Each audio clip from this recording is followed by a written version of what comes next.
जादुई पेटी में अमानुषी शक्तियों वाला एक चातक।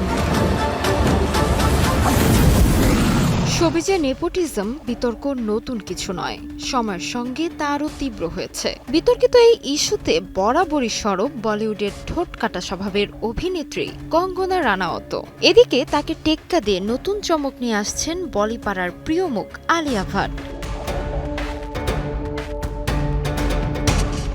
2018 সালের জনপ্রিয় হরর সিনেমা টুম্বাট এখনও দর্শকের মনে ভয়ের শিহরণ জাগায়। শোনা গিয়েছিল সিনেমাটির দ্বিতীয় কিস্তিতে গুরুত্বপূর্ণ চরিত্রে পর্দায় হাজির হবেন কঙ্গনা, তবে বাস্তবতায় দেখা গেল ভিন্নতা। বিশেষ সেই ক্যামিও চরিত্রে নির্মাতার পছন্দের তালিকায় এগিয়ে আলিয়া।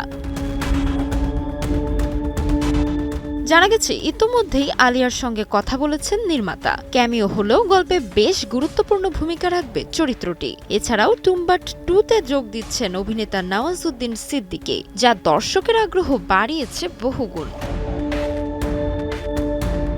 জোর গুঞ্জন, মেট গালায় যোগ দেওয়ার আগেই 3 মে কিছু অংশের শুটিং সারবেন আলিয়া। পরবর্তীতে 6 মে আবারও শুটিংয়ে ফিরবেন তিনি। এমনকি কিছু দৃশ্যে ব্যবহার করা হতে পারে নায়িকার বডি ডাবল। টুম্বাট 2-তে আলিয়ার অভিনয়ের প্রসঙ্গ সামনে আসতেই নেটিজেনদের একাংশের প্রশ্ন, তবে কি সিনেমাটি থেকে বাদ পড়লেন কঙ্গনা, নাকি শেষমেশ দুজনকেই একসঙ্গে দেখা যাবে পর্দায়? এখনও বিষয়টি নিয়ে মুখ খুলেননি দুই নায়িকার কেউই। শেষ পর্যন্ত গল্পটি কোন দিকে মোড় নেয় আর বলিউডে এই দুই তারকার সমীকরণ কোথায় গিয়ে দাঁড়ায় সেটিই দেখার অপেক্ষা। তাজমিলা খান, সময় সংবাদ।